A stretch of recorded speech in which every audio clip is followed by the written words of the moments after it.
Well, then, we have hit success twice in a row. Two top 20% finishes, a top 19 into a top 13. Bit of consistency just when we were looking for it. And it was kind of weird because we hit top 13 with 0 G2 players in the squad. And of course, that's the team that ended up winning Blast. They beat Vitality in the semifinals, and then they beat Na'Vi in the grand finals. I had no G2 players, and yet I'm still top 13. And I think the reason for that is that I picked the right choices from the teams that I did actually back. But additionally, I didn't fall into any of the pitfalls of going for the super expensive players, the Donks, the Zywus, the Shiros. I managed to dodge a lot of those traps, and I picked a couple of winners. Spinks is on a bit of a heater right now. He's actually really playing well. After having a bit of a dip towards the player break before and after, we're now starting to see a bit of consistency from this guy and the levels that we expect to see from Spinks. So he really did a great job at 109 points, considering that Vitality were knocked out in the semi-finals to G2. Not bad at all. Didn't make the finals. Still 109 points is a solid showing from Spinks. And then we picked Ema and we picked JL. They both got around 100 points each, which is always going to be helpful, even though they lost in the grand finals. There was a couple of stinky maps from Na'Vi, but they still both performed decently well. So that's pretty much what kept me in that top 20% bracket. Very happy with that. And we'll see if we can hit a third in a row. Speaking of threes, we are joint third position with Banks and Maui Snake. It's very close, though. There's very few points to determine between, like third and ninth position. Hugo's down there at 87, so he's very, very close to us. So we've got to get some consistency and continue this top 20% kind of position. So we're going to look at Rio here and try and go for the same kind of tactic of picking a team or two that I feel have the best chance of making to the upper finals and then trying to work the budget around those two teams. So in Group A, we've got Na'Vi, Imperial. Keep in mind as well, this is IEM Rio, so we're on Brazilian soil where a lot of Brazilian teams typically have a boost to their performances. Sometimes, though, it does work against them. It can be a detriment. It's not always a positive. And additionally, keep in mind, normally these are BO3s. These are best of ones for the first game. Now, they do go into BO3s afterwards. I'm assuming this isn't some kind of bug, and this is actually legit the way that the system is going to work. So the first game's a best of ones. Keep that in mind, because best of ones always give that extra little possibility of an upset win, and that could maybe change some of the players that you go for here. So we have Na'Vi Imperial, Liquid Complexity, FaZe Furia, and then Mouse and Pain in Group A. Pretty stacked, honestly, and pretty well spread on top of that. Group B, we got Vitality and 9Z, VP against the Mongols, Eternal Fire and Astralis, and then finally G2 take on Heroic. So you could maybe say the same of Group B. I do think that Vitality's endeavors to make upper finals are maybe a little bit easier than any other teams, because no disrespect to 9Z, but I think they're one of the weaker teams at this tournament. And Vitality typically are pretty good in these kind of positions of just getting the job done, especially when you consider how good Spinks is looking coming into this tournament. I expect them to have a fairly straightforward win. VP and the Mongols, I've kind of lost all faith in the Mongols at this stage as well. I was beginning to believe, you know, at the end of the last season, they come into the player break, they were getting success, they were getting big scalps, they're getting big Ws, and since then, they've just kind of subsided and faded away a little bit. So I would love to see them have another big performance here and kind of re-show us what they're capable of doing, but they've been on a little bit of a downward trend as of late. VP are just the same sort of like just disappointment right now, if I'm being completely brutally honest. I don't have much faith in these guys, and until they start to get some results, start to get into semi-finals or finals of tournaments, I don't think I'm going to have any faith in them if they keep as this 5-man roster. So I think Vitality are looking good to get to the upper finals. Eternal Fire and Astralis is an interesting game in a best of one, especially because Cadian coming into this team has had a very little amount of time to work and gel with the full 5. Sure, he has prior experience with Stown and Yabi, but will he be able to fit in? Device was IGLing, now he's back to AWP again. These are transitional phases that can sometimes take a while before they click into place. Eternal Fire, the last time that we really saw these guys playing, they did fantastically well at ESL Pro League, where they went through the finals and they lost to Na'Vi in a best of 5 super close game, which was a 3-2, and Eternal Fire could have even won that. So that was an incredible game from tournament, I should say, from Eternal Fire. So I think they come in the favourites in this particular best of one, But unfortunately, they're on the same side of the bracket of G2, who just body-bagged Vitality in the semis and then Na'Vi in the finals of Blast and looked razor sharp in the process. So if we're going off previous performances, I think you've got to look at G2 to make it to the upper finals with Vitality here in Group B. And on Group A, I'd expect Na'Vi. And I'm thinking Mouse might get the job done. And I haven't really touched on Mouse just yet because we haven't seen them for a little while. We haven't seen them since EPL. It's been 3 or 4 weeks. I think by the time they play their first game, it would have been exactly a month since we last saw them playing.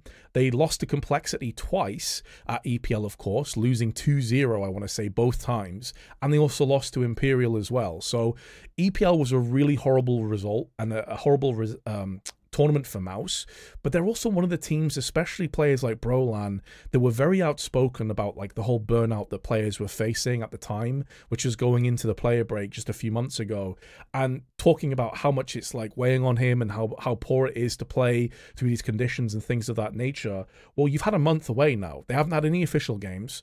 I'm not saying they've been sat on a beach somewhere with their feet up. Of course, they've been working away, but they've not had the pressure of traveling around loads, of being in that kind of stressful pressure cooker situations. They've had a chance now to have a little bit of a respite. And so I would hope that Mouse come into this tournament hungry and with a point to prove. The EPL was a one-off. It was a fluke, horrible performance, and now they're here to show up and show us what they can do all over again.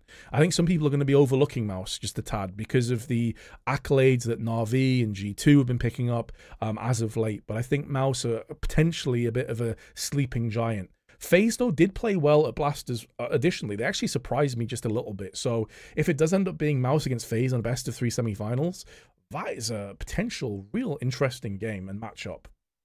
But with all of that being said, here are my picks. Spinks, malbs, Brolan, Alexi, and Shui. So, of course, it's always about budget. You always want to try and make sure that you're not leaving yourself too thinly spread with just like 1 or 2 great players and then the rest of the team looking really bad. But in this case, I actually felt pretty good about going for double Mouse. For all the reasons I just highlighted before about how they haven't really been playing for the last month, Brolan at 198k feels like a little bit of a steal. I know his stats aren't great, but this is off the back of like a very poor EPL, and he was having a rough one towards the end. I've got to hope that with that extra little bit of rest he's had, that we're going to see Brolan come back here. He doesn't need a top frag. He doesn't need to be having crazy performances.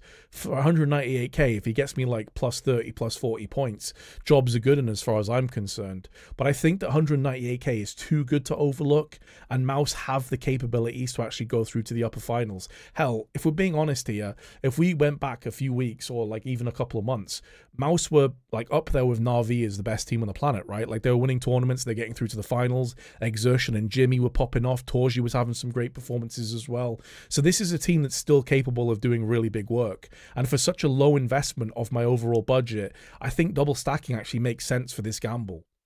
It allows me to go for Spinks, who's in very fine form right now, alongside malbs as well, who look great at Blast, really impressing me as he's fit into this team so easily.